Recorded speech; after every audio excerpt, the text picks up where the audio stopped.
70 Minutos Con é un proxecto da Asociación Sociopedagóxica Galega centrado na divulgación da nosa literatura.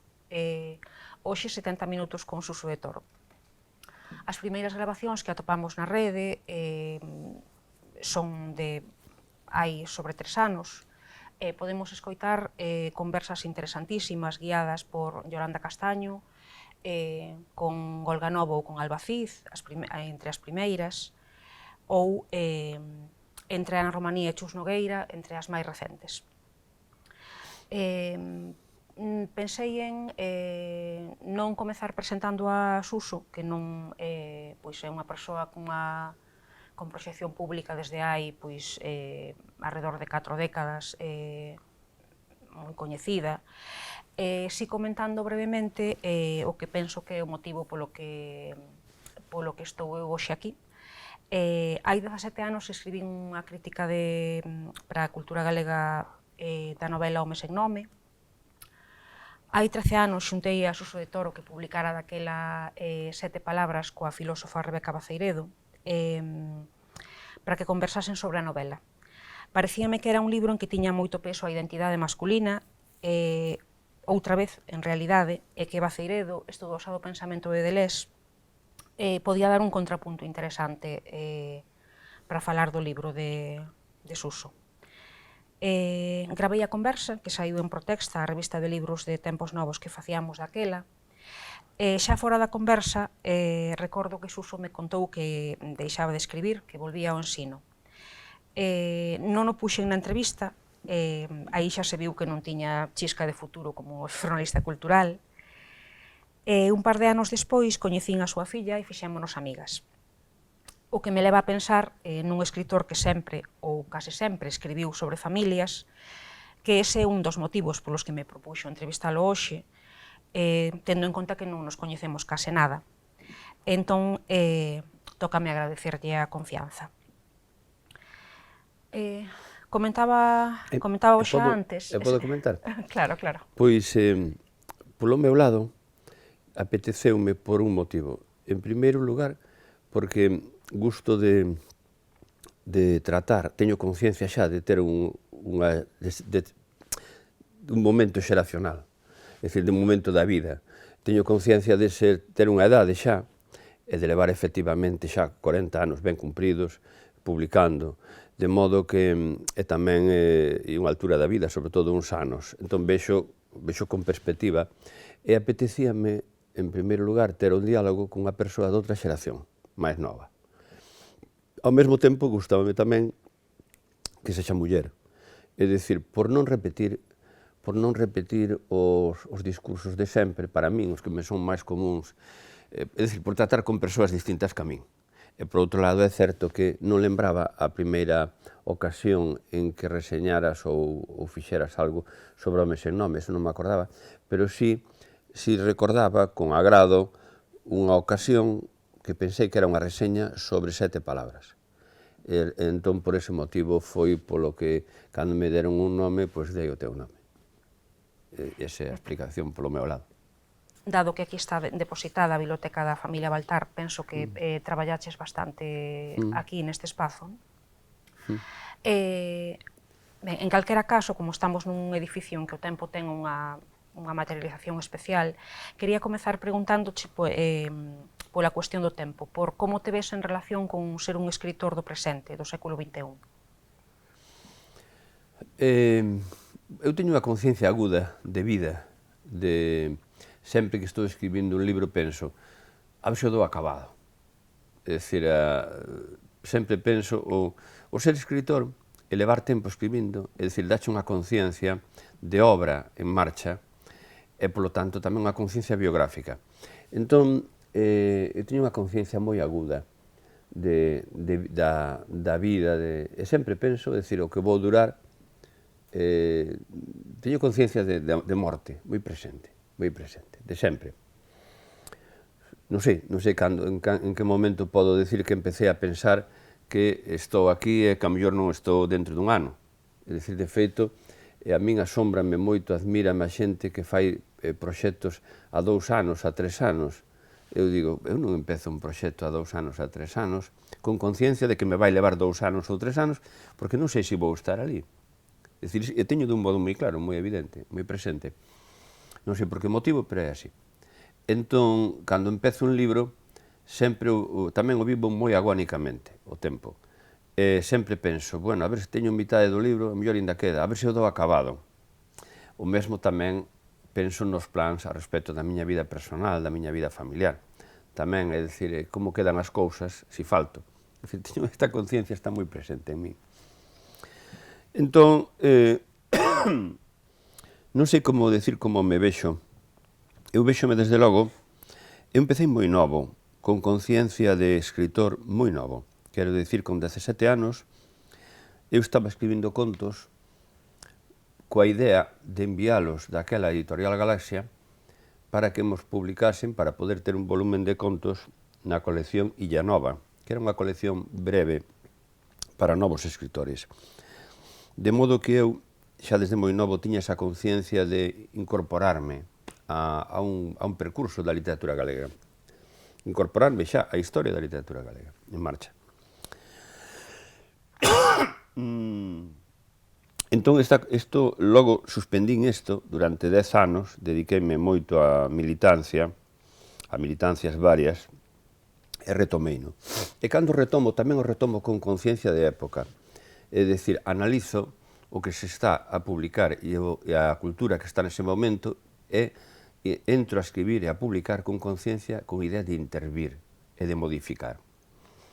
Isto é algo que xa estaba cando tiña 17 anos, nunha entrevista que me fan, cando me dan un premio, e digo que pretendo, coa miña futurible obra, contribuir a facer da literatura e da lingua galega un instrumento cultural de primeiro orde. Con estas palabras dicía así, aquel adolescente.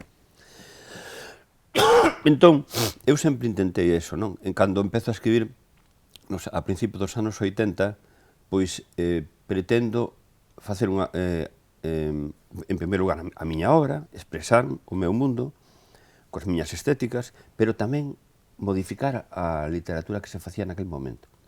E interveño desde o principio, tanto a miña obra, digamos que altera o que fai, actúa sobre o que se está escribindo, cuestiona estéticas que se están escribindo, e eu mesmo fago discursos e fago declaracións dun modo consciente para cuestionar certas estéticas que a min non me...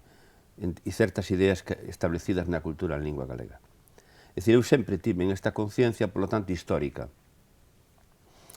O que ocorre é que, chegado un momento, cheguei a un momento da traxectoria vital e profesional, artística, profesional, máis ben, na que sentín que xa o meu ciclo acabara como escritor e digamos que realmente dixen o que había que facer está feito e tamén o que eu podía facer para transformar a literatura galega está feito. E realmente desde hai cousa de 10, 12 anos volvín pouco a pouco a escribir e o que fago desde aquela non ten pretensión ninguna de modificar nada. Fago as cousas que me veñen, proxectos literarios que me veñen, pero nada máis. Tamén che quería preguntar como, tamén desde a idade que xa tes agora, desde esa consciencia do paso do tempo, do que ías falando, como te ves en relación con aquel rapaz fillo de dúas persoas que pasan por un desplazamento do mundo urbano, do mundo rural ao mundo urbano, non? En relación coa cidade, vin que contaches que naciches no barrio do Sar, penso que despois fuches vivir á Rúa do Hórreo. Como foi ese proceso e como foi, por exemplo, ser un adolescente que estudaba e traballaba, penso que desde os 14 anos ou por aí? Bueno, a historia da miña familia é unha historia de fortes tensións. Cada un sempre pensa que a súa familia é normal, porque é o normal, pero realmente todas as familias son anormais. No meu caso, os escritores, somos 6 irmáns, varóns, os 2 escritores da familia somos os que reflexionamos sobre a experiencia do vivido, non, e da familia, e os que miramos atrás. Eu sempre digo que o escritor é o que mira para atrás, e o que fai as preguntas polo pasado, que interroga polo pasado. Por iso é incómodo ter un escritor na familia. No noso caso, efectivamente, hai unha historia moi forte de ansiedade, tanto por parte do meu pai como da miña nai, cada unha a súa maneira, por sacarse adiante, por progresar. Esta idea de progresar, eles na vida e facer unha familia que progrese socialmente, marcou moito, absolutamente, toda a nosa historia familiar, de moitas maneiras. Entón, todos os fillos fomos educados na expectativa de formar parte deste plan, non? Iso quere decir que detrás nós había moita presión, moita presión por sacarse adiante, porque sacarse adiante cada un de nós e progresar era a prosperidade tamén da familia. De feito, pois é iso, non? É dicir, un home e unha muller que veñen de fora para a cidade, de outros lugares, do mundo rural, en ambos casos, pero de sitios distintos, de lugares distintos, pois establecense na cidade e fan unha familia que hoxe pois, está moi asentada e cunha xeración de fillos pois profesionalmente ben situados todos eles, non? Entón, aí detrás deso hai unha historia de presión. Como vivir eso? Como se vive eso? Bueno, efectivamente, coa conciencia de que ao final a vida de un foi cumplir ese desexo, esa expectativa dos meus pais, realmente. Ao final era eso, fixamos o que queríamos nosos pais, probablemente teríamos sido persoas máis tranquilas, quizás máis felices ou non, non o sabemos, sin esta carga de ansiedade, pero efectivamente tiñamos que, ademais de, tiñamos que ser, a miña nai presumía de que os seus fillos axudaban a traballar aos seus pais, traballaban e ademais sacaban boas notas. É dicir, isto, por un lado é moi bonito, pero por outro lado tamén é unha presión sobre nós, sobre os fillos, non? De traballar e cumplir como vos fillos nun programa familiar e ao mesmo tempo tamén ser brillante, de algún modo, por exemplo, na nosa rúa ás veces éramos un modelo para outras familias, é dicir, mira los hijos destos señores, e iso é unha cousa moi incómoda, e tamén é unha carga, unha expectativa moi forte que crea moita ansiedade. Mira, da parte da liña paterna tes falado máis tamén literariamente. Entón, eu quería che preguntar justamente, e ademais é que ven a conto porque falabas dela, pola rama feminina, pola tua nai, por Mercedes Santos. Aí intervén pois as estruturas familiares máis íntimas. Eu con meu pai tive unha relación dialéctica moi forte, moi dura. Eu enfrenteime moito a meu pai desde moi novo. De feito, creo que foi o meu irmán que primeiro se enfrentou dun modo moi duro, moi diferente a meu pai. E foi unha dialéctica que, lóxicamente, chega a outro momento da vida e hai un momento da superación deso e incluso da conciliación. E incluso ese libro, por exemplo, 7 palabras, pois é un exercicio de identificación con meu pai, non? E a relación coa nai máis complicada. Claro, na miña casa somos 6 varóns. Entón, para ela tampouco debeu ser fácil. Pero, desde logo, para min tamén a relación coa nai é algo que non está elaborado aínda. En cambio, o que si hai é ela que rompeu, por así decir, coa súa familia, coa súa orixe, porque ela veu para a cidade e de todas as irmáns foi a que máis rompeu, a que máis se distanciou, quizás, da casa familiar de orixe. Precisamente por esa necesidade de ascenso social. Ese salto pasar do galego como lingua familiar da que viña a pasar ao castelán, e tamén deixar a orixe rural, a orixe da aldea, e facerse de veciña da cidade, e integrarse na cidade, e ser aceptada e recoñecida na cidade. Entón, ese desclasamento fixo que ela rompese moito, que nos educase, que fósemos educados bastante na distancia co mundo da aldea, aínda que íbamos ás veces ali polas vacacións, eu desde logo, e para mí foi moi importante, ademais ese contacto, mas precisamente por esa separación que ela fixo dese mundo de orixe, eu máis o reivindiquei, e de feito para min foi moi importante.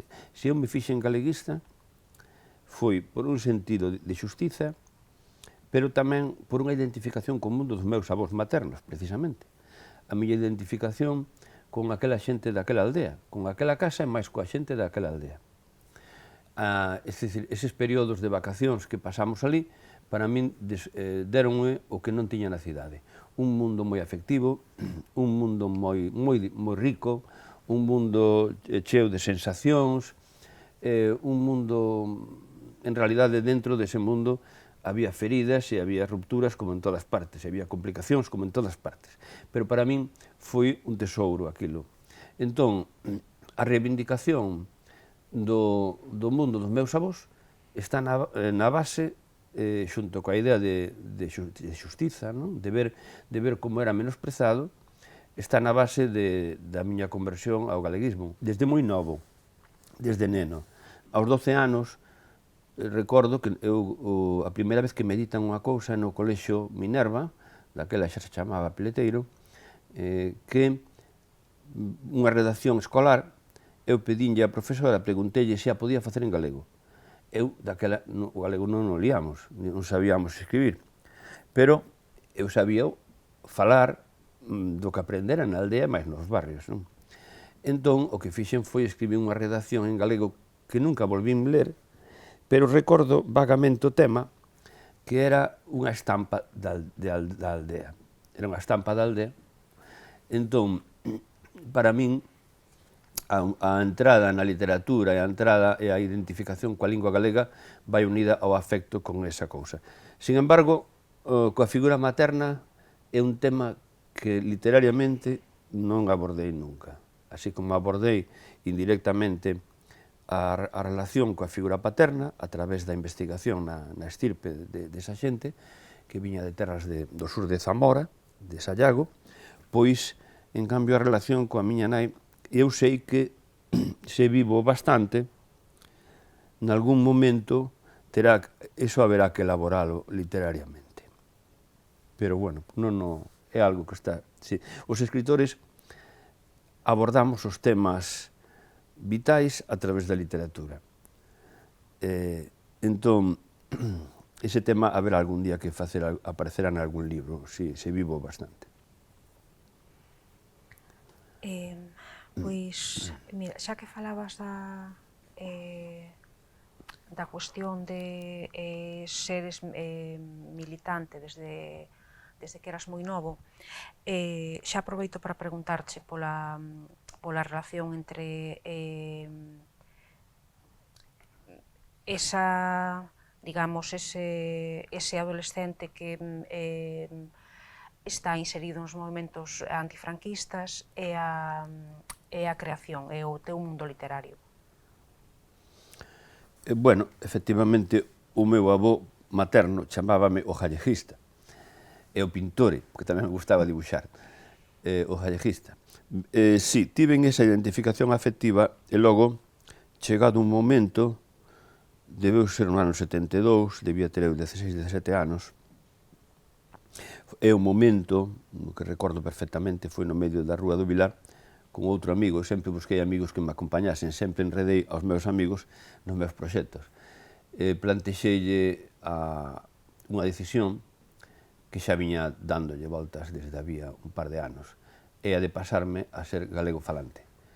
Entón, recordo que, claro, é unha decisión que significa que as persoas da túa familia, as persoas a quen ves todos os días, as persoas no mundo en que te desenvolves, teslle que cambiar, vas cambiar o rexistro, vas cambiar a falar noutra lingua, vas pasar a ser como un extraño. É unha decisión moi radical, naquele momento, ademais, eu traballaba de cara ao público no bar, e supuña tamén un desafío realmente ás leis da miña propia familia, da miña propia casa e do traballo. foi moi complicado, pero, bueno, efectivamente busquei a axuda dun amigo e puxémonos os dous a empezar a falar en galego como todo o día, en todas as ocasións. E polos mesmos tempos entrei xa en organizacións, estaba en unha organización galeguista, cultural, e despois tamén, xa entrei inmediatamente, xa aos 16 anos tive o primeiro contacto, e aos 17 anos e medio entrei nunha organización clandestina. Por que? Pois porque, por unha pulsión ética que conducía naqueles momentos a iso. Eu digo que son dunha xeración moi radical en todos os sentidos, porque estéticamente formeime na literatura contemporánea e nas artes contemporáneas, nas artes moi herdeiras das vanguardas, moi de radicalismo estético, e por outro lado tamén era un momento, os últimos anos da ditadura, eran uns anos de radicalidade na loita contra a ditadura. Dun compromiso foi moi radical, dun modo absoluto. De feito, é un momento no que abandono as pretensións literarias, deixei os escritos. Un irmán meu comentou un día que, polo visto, que me encontrara uns contos que tiña escritos e que me dixo, pero estes contos están moi ben. E dixenlle, eso non importa, eso hasta que acabemos con Franco, non se pode. Eso xa, nada, non pasa, non importa. Ahora estamos o que estamos. Foi un investimento de vida moi radical, absoluto. A min duroume bastante, e duroume toda a vida de algún modo, non? De outros modos. E unha cousa entra en contradición coa outra, pero tamén o enriquece. Non sei decir, non son eu, terían que ser a crítica, pero, como decía antes, cando eu empezo a escribir de novo nos anos 80, xa desde novo quería cambiar a literatura e a cultura galega. E cando escribo, non só quero escribir as miñas historias nas miñas estéticas, senón que, ademais, quero modificar a cultura en lingua galega. Entón, ese afán de intervención tíveno sempre, de modificar o meu entorno. Non sei decir de que modo si me prexudicou. Prexudicoume profesionalmente. Profesionalmente eu paguei o feito de expoñer as miñas opinións sobre a vida social e a vida política, e de expoñelas públicamente, trouxonme moitas complicacións e moitos problemas. Pagueino, incluso económicamente, para min profesionalmente, paguei un prezo moi alto, digamos, no que sería a miña carreira literaria, paguei un prezo moi alto. Pero, por outro lado, son o autor que son, non podería ter feito de outro modo. Cada un é como é. Entón, eu non podería ter feito de outro modo. E hoxe en día estou moi reconciliado comigo mesmo nese sentido. Hoxe en día acepto mellor eso de que son un militante. Son un militante desde rapaz. E intenteino polo medio, houve unha época en que pensei que había unha certa normalidade social e política no Estado español, e que había oportunidades de transformación social, e había unha certa tranquilidade, e eu intentei realmente volcarme no traballo artístico e na profesión de escritor, ser un escritor, entre comillas, normal, como os demais, quixen ser. Pero, ao final, víame interpelado pola realidade, sempre acabei marcando un perfil político. Unha vez, nunha universidade americana, xa hai bastantes anos, recordo que me presentaron como un escritor e político. Entón eu quedei pasmado. Escritor e político. Eu político non me sentía político. Pero claro, efectivamente, sí era un político. Porque eu interviña na vida política a través da opinión. E tomaba partido. Entón, sí que era un activista político. Entón, pois, hai no que aceptar. Mira, falabas das cuestións profesionais e dese prezo que pagaches. Pareceume pertinente, tamén tendo en conta que nos reúne aquí a Asociación Sociopedagóxica, que viña a conto preguntarche como unha persoa que se licencia en arte moderna e arte contemporánea, como se fai profesor de lingua e literatura. Tamén, porque veume a curiosidade, cantos anos traballaches no ensino secundario? Penso que cando menos en 2 etapas. Sí. Como foi ese proceso? Ben, foi por ganar a vida, nada máis. Realmente eu quería ser artista desde rapaz, pintor ou escritor. E, de feito, cos 16, 17 anos, conformeime dun modo moi riguroso. Lendo no campo das artes, eu compraba regularmente a revista de arte Guadalimar, naquele momento, eu empezaba a facer dibuixo, algo de pintura, mesmo grabado, linóleo, pola miña conta, e, en canto a literatura, pois... Non sacaches á luz moito diso ou estou moi despistada? Non. Cheguei a facer... Hai fotos nos libros, por exemplo, pero así, digamos, obra visual Empecé a dibuixar... do tipo que me estás dicindo, non? Pois non. Sabes que? Pois empecé a dibuixar logo unha época en cómic, o banda deseñada. Entón, pero perdeuse casi todo iso, ou todo, perdeuse. Estaba ensaiando rexistros distintos, rexistros máis cómicos, rexistros máis artísticos, con máis pretensión, pero todo iso perdino. E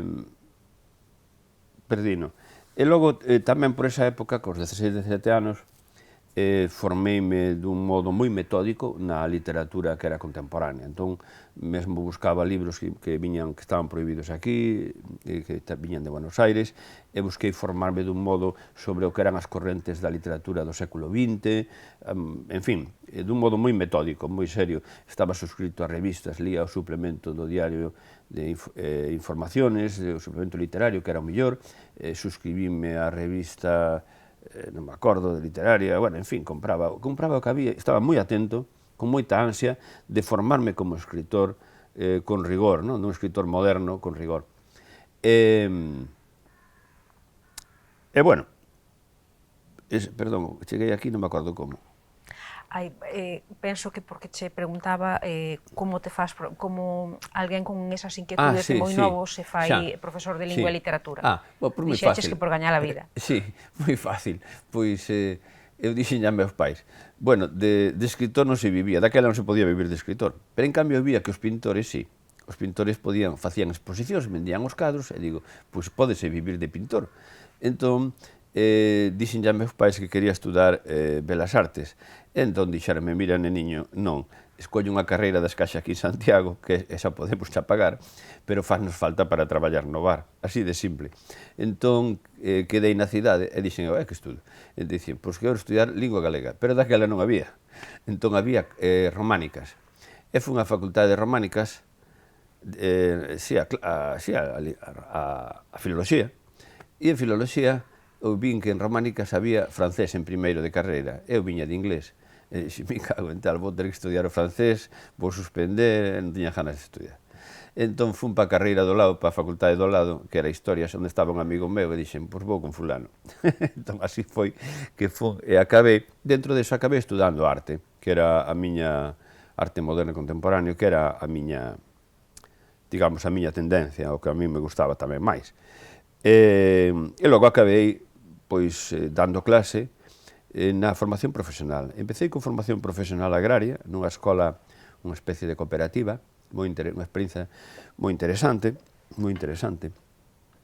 E despois... Onde estaba? Estaba en Negreira. Entón traballábamos con alumnos de toda a comarca, entón para min foi unha nova inmersión no mundo agrario, no mundo rural. Porque estaba Feiraco, tiña relación... Non tiña relación con Feiraco, pero era nesa comarca, exactamente nesa comarca, todo. E despois entrei a traballar na formación profesional tamén, e tamén resultoume sempre moi divertido, moi interesante, sempre me gustou máis o alumnado, sempre dixen de formación profesional que o de BUP, gustaba máis xente que ten máis cerca da vida, tamén máis necesitada de apoio e de estímulo, non? Pero logo acabei, cando me reincorporei, abandonei a profesión pasei uns anos como traballador autónomo, como escritor, vivindo da literatura, pero logo cando volvín, incorporeime de novo a un instituto de ensino medio e tamén disfrutei. Disfrutei e foi unha experiencia interesante. De todos modos, a min, propiamente, quizá me tería gustado máis ter dado a un alumnado máis específico, non? Ofrecérame en Estados Unidos, en universidades americanas, varias ofrecérame, pero supuña para dar aulas de literatura moderna. O que pasa é que iso supón irte vivir ali unhas temporadas grandes e supón unha ruptura da vida personal e familiar que non quixen asumir.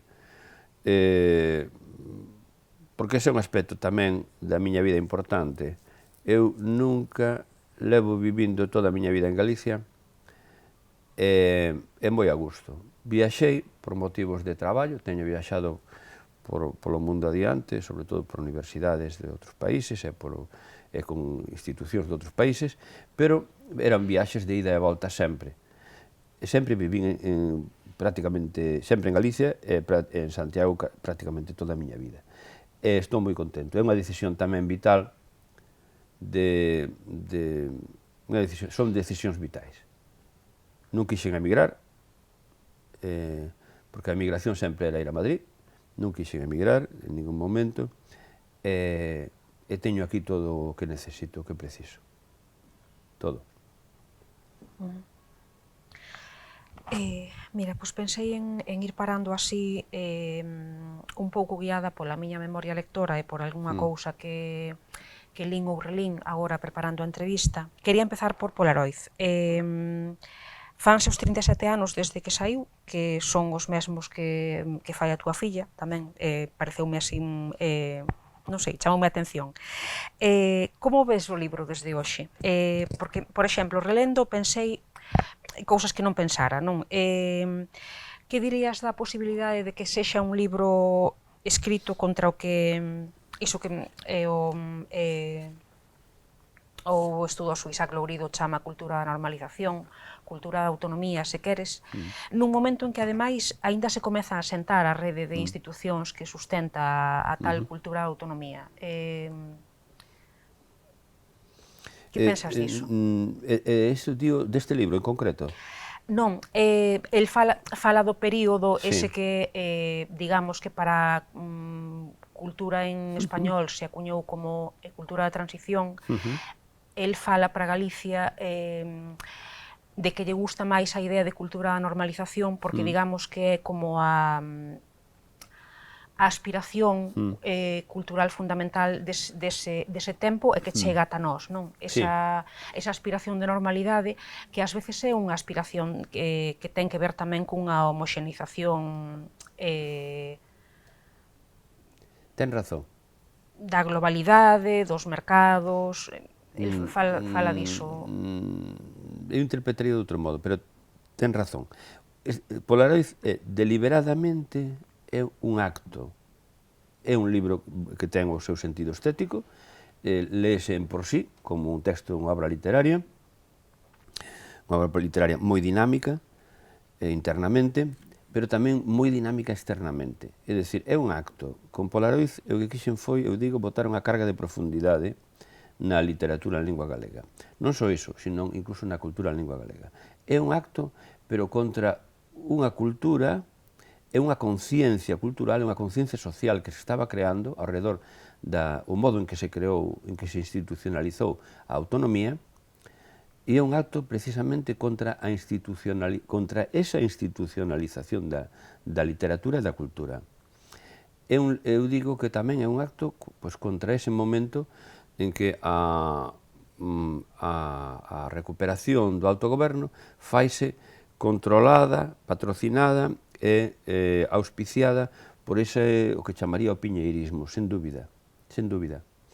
Entón, Polaroid é un libro político. Para min, na miña conciencia, é un libro claramente que pretende intervir para modificar a cultura e a conciencia cultural e social, incluso máis ampla. De feito, incluso hai un texto que se chama Fraga. A apoteose do churrasco é unha serie de textos que precisamente plantexan esa dinámica de mistificación, non mitificación, senón mistificación de símbolos da cultura galega. E hai un texto aí que se chama Fraga, incluso interveño directamente sobre os protagonistas que están detrás dese momento da institucionalización do autogoberno, da autonomía. E hai un texto, e desde o punto de vista estético, na parte final do libro, o libro case se cerra cun texto que creo que se titulaba algo así como Eu son ese texto, ou eu son ese conto, si no que o que fago é unha burla, fago unha burla das estéticas da literatura galega. Este xa é un texto, é un libro, unha edición moi posterior. Non sei se aquí levará, non leva, e que logo funlle metendo incluso. Eu son ese relato, prosa galega. E entón aquí o que fago é burlarme precisamente das estéticas dominantes. E do modo de entender o país que subxace nesas estéticas.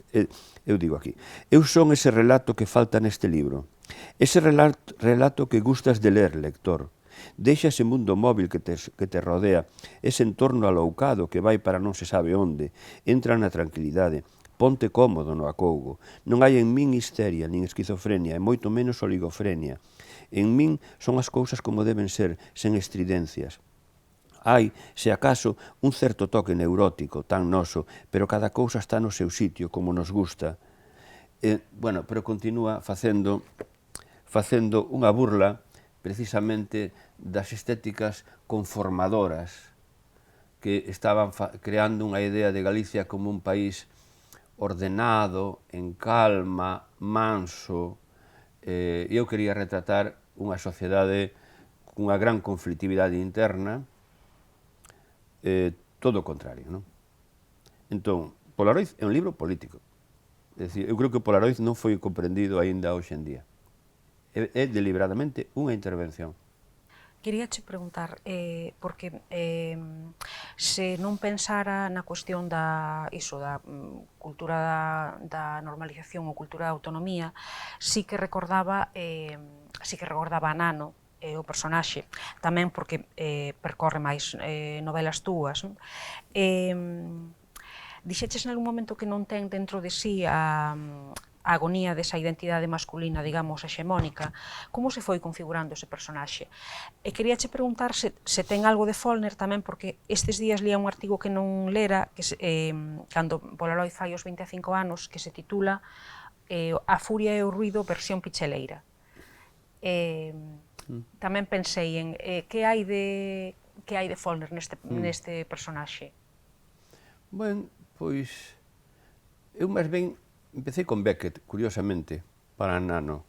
Nano é un personaxe puramente verbal, que é palabra nada máis, é verbalidade. E é un personaxe casi inmóvil, é un personaxe que case non fai nada.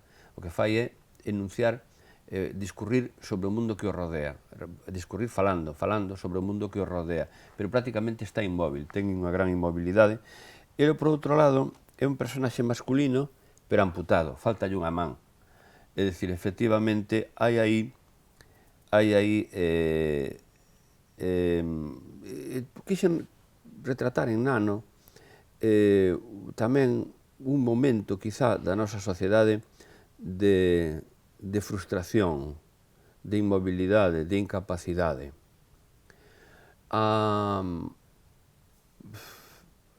Probablemente, isto que vou dicir nunca o dixen, probablemente deba considerarme como unha persoa rebelde, no sentido de que, e por iso mesmo, enfádame e disgústame a inmobilidade, a falta de reacción do meu país, non?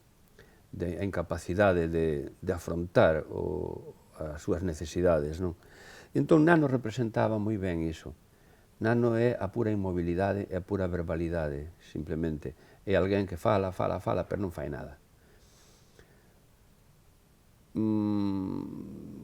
Eu creo que sí, que ten moito de masculinidade emasculada, de masculinidade frustrada ou que non realiza a acción. Efectivamente, eu digo que toda a miña obra ten que ver coa identidade personal e interpretada fundamentalmente desde a masculinidade. Hai algún libro como Tic Tac que eu creo que non se ten lido desde as perspectivas de xénero que hai hoxe en día, pero creo que evidentemente é un libro sobre a masculinidade. Está presente ese tema en Polaroid, está presente en moitas cousas, eu creo que está presente en toda a miña obra. Como se construe a masculinidade e distintos aspectos deso. Pero é curioso, é dicir, na literatura galega, ou polo menos sobre a miña obra, nunca as perspectivas de xénero nunca se teñen utilizado, creo eu, non sei. A mellor hai algún estudo, algunha análise que non lín, seguramente. Quizáis porque falta certa confrontación. Pregúntome, porque claro, cando menos a túa escrita narrativa que tivo máis recoñecemento é unha escrita na que as figuras masculinas ocupan un papel moi central. Curiosamente o que está diante é o que menos se ve. A mellor é eso. Hai mulleres, hai un libro, Non volvas, en que a protagonista é unha muller e está escrito baixo o auspicio da figura de Judith. Judith que é precisamente a muller que amputa, a muller que castra, a muller que decapita.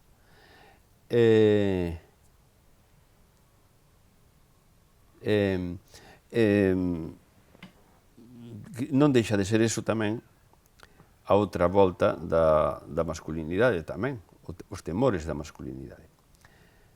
Isto que estamos falando todo é imposible para rapaces de ensino medio. Isto vai ser para biólogos, non sei. Non, home. A ver, pensa que, claro, os rapaces de ensino medio non son os mesmos que éramos os da miña xeración, desde logo, pero eu creo que a miña xeración leu Polaroid cando tiña a idade en que se está no ensino medio, pero agora toda ela. Agora non o lerán, seguro. Agora lerán literatura conformadora, literatura de las buenas maneras y los buenos pensamientos. Literatura educativa. Ti pensas? Sí, Polaroid non é educativo. Polaroid é conflictivo, además é incómodo e é perigoso. O que pasa que eu creo que temos unha idea equivocada do que non é educativo. Temos socialmente, refírome. Sí, eu non acredito moito na literatura que é escrita con finalidade educativa, con esa finalidade. Non acredito moito neso. Pero tamén creo que sí, que non todo vale, non todo é adecuado para todas as idades da vida, e pide unha selección. Agora ben, escribir con pretensión de educar, de transmitir valores, eu creo que eso, además, non funciona. Ou sí funciona, non sei, pero non me parece ben. Eu creo que a literatura debe ser moi viva e debe estimular a imaginación, obligar tamén a reflexionar, pero non debe pretender convencer aos rapaces ou as rapazas de nada. A mí non me gusta a literatura. Eu escribín algúns libros, hai un par deles, que están en colección xuvenís, pero é certo que aceptei algún límite. Cando escribía, sabía que escribía para xente nova, para adolescentes. Entón, algunhas veces pensaba no límite, non? Pero sobre todo o que facía era contar unha historia que a mí me gustase, que me divertise a min, non? Que me tivese sentido. Pero non pretendía transmitir valores de hai que ser buenos, esas cousas. Non hai que tirar os papeles, esas cousas, non? Non. Por que pensas que che custou deixar atrás o personaxe de Nano? Digo porque, vale, aí creo que sí que hai unha conexión coas persoas que te len, ademais en diferentes, digamos, en diferentes niveis de lectura, desde a rapazada ata, pois iso, o que se entende por público adulto. Digo porque, vale, pasa a tic-tac, está en círculo, chega a Home sen nome. En Home sen nome tiven a impresión de que está, Nano está un pouco máis esvaecido, como está de alguna maneira tamén un pouco velada a ollada sobre o horror absoluto, pareceume. Non sei se foi adrede, pero iso, como foi ese percorrido con ese personaxe? Por que pensas que, non sei se foi así, se che custou desfacerte del? A ver, Nano resultou un personaxe efectivamente moi fecundo, moi divertido, gustábame, era moi literariamente moi activo, estaba moi ben, deu xogo. Pero despois do ciclo, a mí o que me ocorreu con Tic-Tac é que aí botei fora todo un mundo moi negativo, unha visión dun mundo moi negativo, moi masculina, hipermasculina, unha visión, polo tanto, moi seca. E despois deso, Nano continúa vivo, pero en Círculo, intentei en Círculo cerrar precisamente a etapa de Nano e tamén dar, sobre todo cerrar esa etapa estética de expresión de negatividade, de ruptura. En Círculo quixen expresar que é un libro que eu creo que non foi ben atendido porque foi entendido simplemente como, non foi lido, valorado en sí mesmo, sino que era como unha consecuencia de tic-tac, sin máis, non? Eu creo que merece a lectura por sí mesmo. Pero en Círculo eu quixen cerrar un pouco, dar unha visión do mundo máis aceptando o mundo, aceptando a vida. Non a visión tan edípica e tan polémica, tan enfrentando coa vida como está en tic-tac, tan violenta, sino unha visión máis aceptando a vida. Quixen expresala en Círculo. E entón, digamos que xa a etapa de Nano quedaba atrás. Foime útil, de novo, para Home sen nome, porque Home sen nome ten moitas cousas, pero esencialmente é unha dialéctica entre dúas figuras. Home sen nome comezou, quería ser ao principio unha obra teatral. É unha obra teatral en que serían dous doentes, dous enfermos, nun cuarto de hospital. Cama un, cama dous. E interrelacionaban un con outro. Iba a ser unha obra teatral.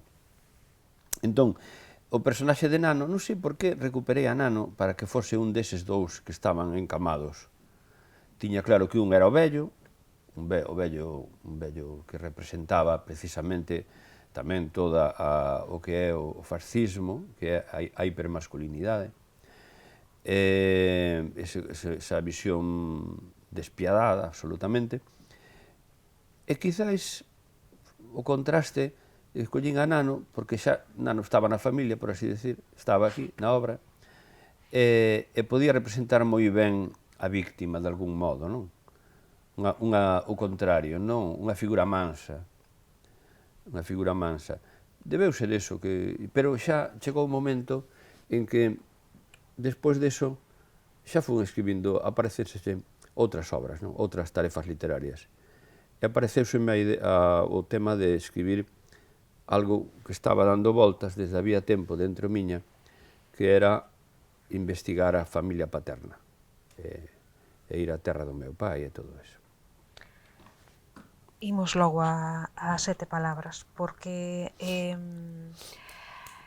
falabas de que en Círculo pretendías así deixar un pouco atrás a versión, digamos, máis violenta da cuestión edípica,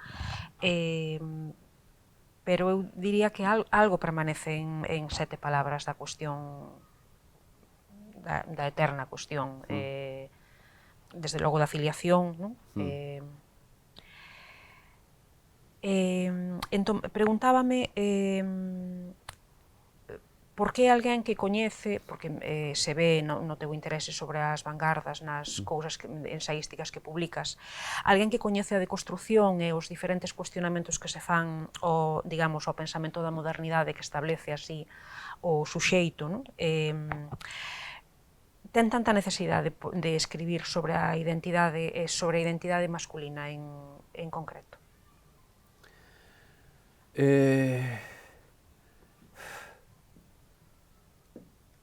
Eu creo que efectivamente, probablemente debe ser polo que se di sempre de que un escríbese a si mesmo, non? Entón expresas a si mesmo.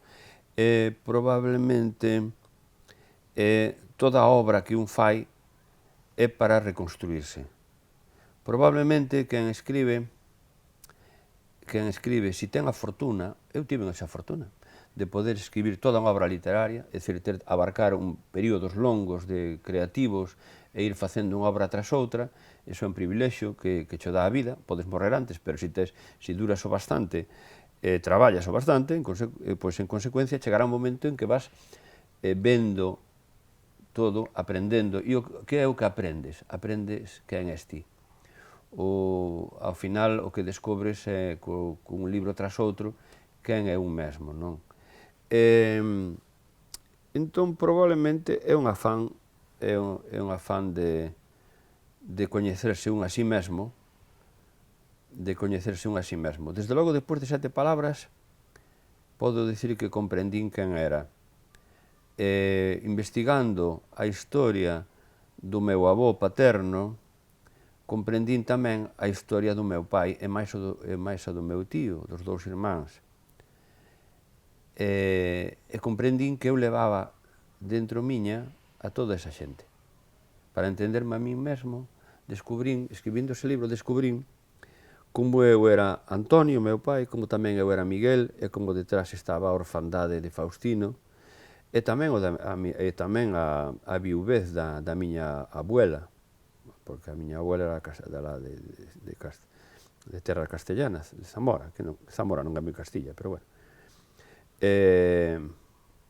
Entón, de algún modo, descubrín realmente, foi unha autobiografía moral ou psicolóxica. Non sei se contestei a pregunta, non. Penso que sí. Bueno. Pero interesábame tirar un pouco do fío da conexión entre literatura e vida. Como se leu esta novela na túa familia? Como a leron teus irmáns? Pois foi moi interesante, moi bonito. En primeiro lugar, cando eu dixen, vou escribir sobre esta historia, sobre o noso avó, o pai do noso pai, porque ni siquiera sabíamos como se chamaba. Entón, escribir un libro sobre isto. Entón, meus irmáns, máis de un, díxenme, pero para que vas escribir eso? Que lle vai interesar? A miña propia nai dicía, eso que vai interesar. Efectivamente,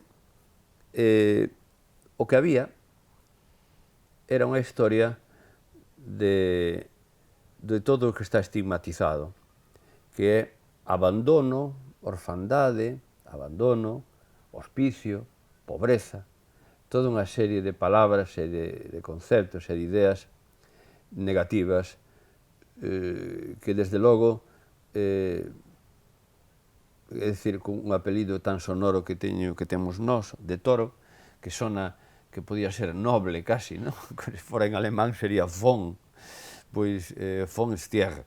Bueno, pois ese apelido que pode sonar a noble a algunha xente, en realidade é un apelido de hospiciano, de neno abandonado nun hospicio. Entón, claro, no fondo, ninguén na familia quería investigar eso e que se soubese para fora. Sin embargo, unha vez que escribín o libro, fun alí, investiguei, escribí o libro, publicouse e foi lido, pois eu creo que todos os irmáns nos reconciliamos, aprendimos quen éramos nós, cal era a nosa historia e que nos reconciliamos. E desde aquela, o que facemos é viaxamos regularmente os 6 irmáns ás terras de Zamora, viaxamos a Toro, o lugar de onde viña o noso avó paterno, viaxamos a Sallago, viaxamos a Zamora, viaxamos normalmente 1 ou 2 veces ao ano, desde aquela miramos de viaxar xuntos todos. É dicir, recuperamos unha parte da nosa historia que non coñecíamos. Entón, unha parte da nosa identidade. Entón, houbo unha apropiación, unha recuperación do que era noso e non tiñamos, descoñecíamos, e tamén houve unha reconciliación con eso, non? Asumímolo. Foi unha operación psicolóxica familiar moi bonita. Hai unha operación posterior co libro de Un señor elegante que tamén foi unha experiencia moi interesante. Quería saltar a iso. Con distancia de tempo, porque Un señor elegante lino agora, e 7 palabras daquela cando saiu, pero tiven por momentos a impresión de estar en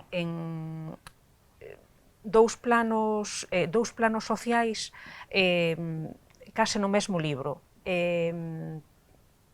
Pero isto, evidentemente, é totalmente subxectivo. Pero sí que quería preguntarche por eses dous procesos, que son dous procesos de pescuda, dous procesos de pescuda familiar. Sí. Tanto 7 palabras como Un señor elegante son operacións moi radicais desde o punto de vista psicolóxico.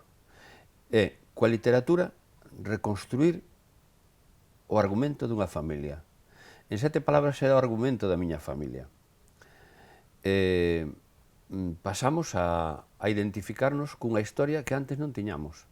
Nos identificábamos antes só coa historia da familia materna, que era de aquí, a de Galicia, dunha aldea galega, e que identificábamos, somos esta xente. Pero resulta que tuvemos que identificarnos tamén coa outra historia do meu pai, que era unha historia que estaba arrumbada, escondida, negada, e entón tivemos que integrala. E agora sentímonos, houve que cambiar a nosa idea de nós mesmos, a nosa idea da historia da nosa familia e de cada un de nós mesmos.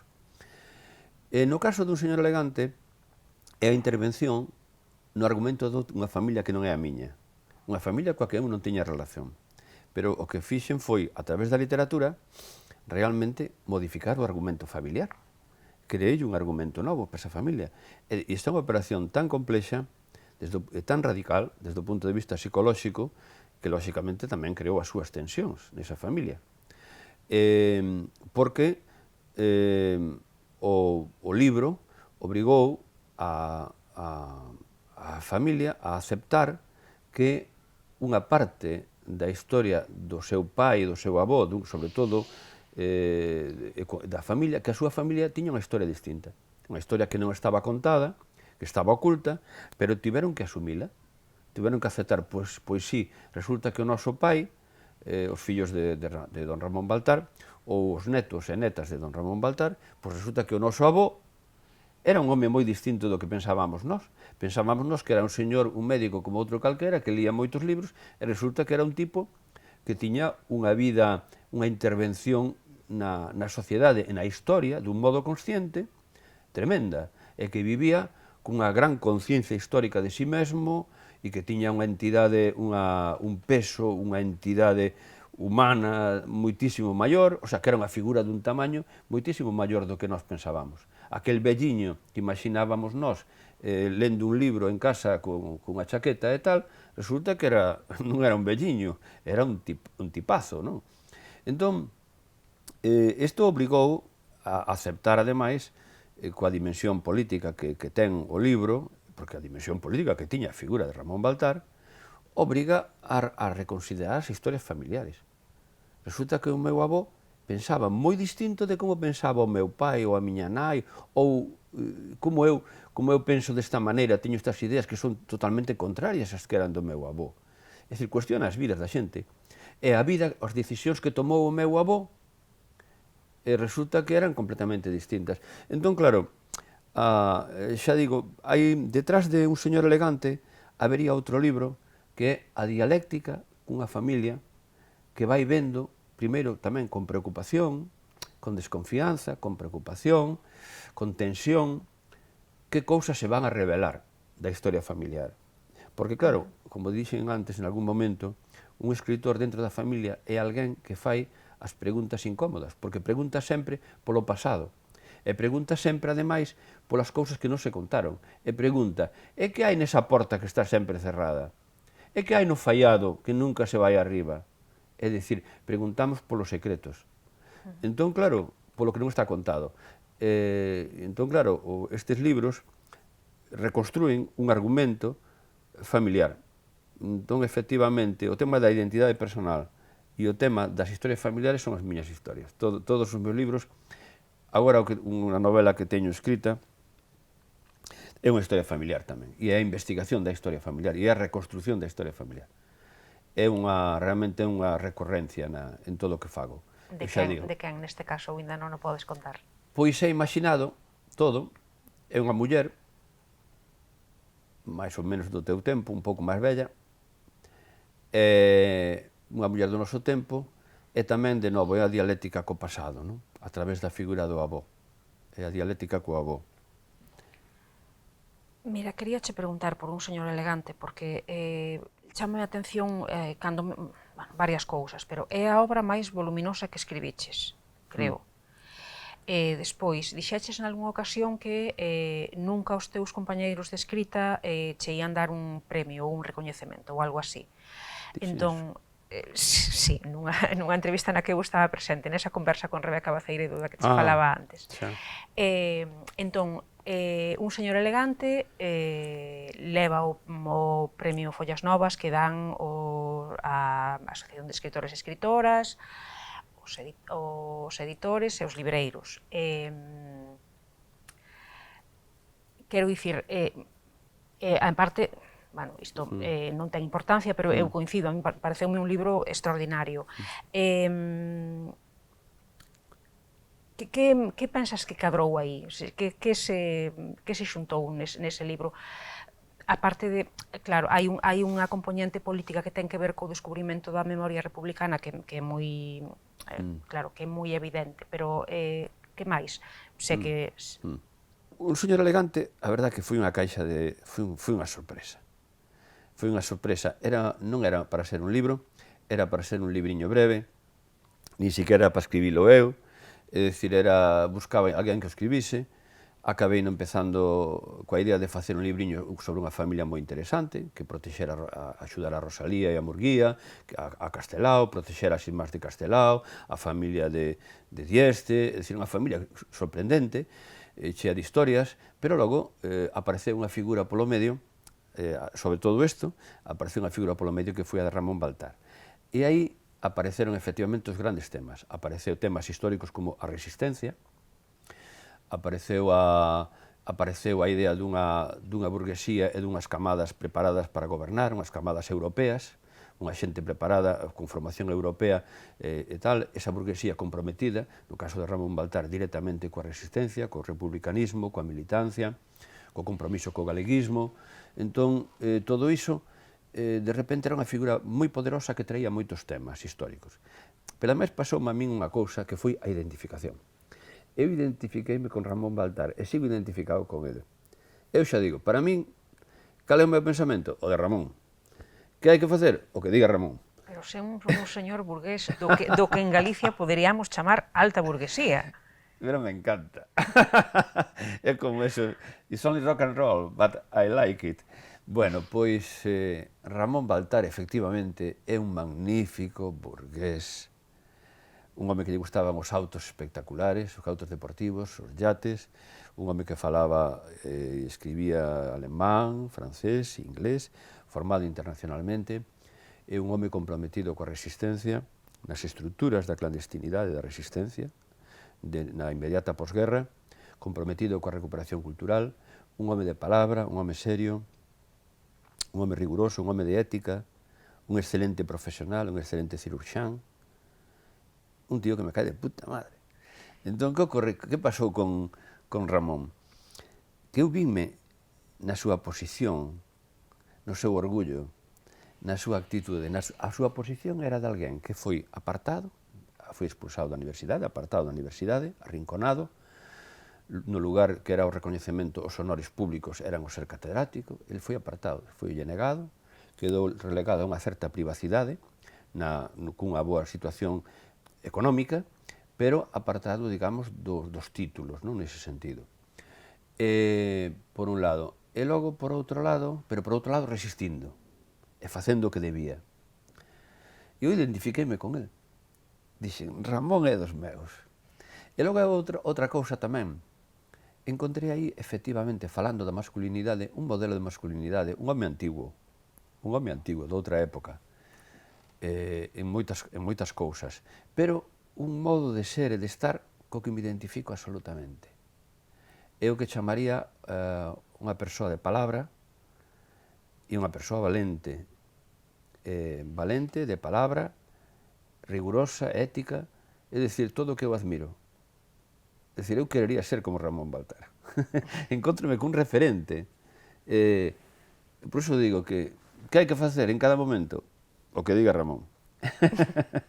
Está aí, un señor elegante, está aí todo o que hai que facer.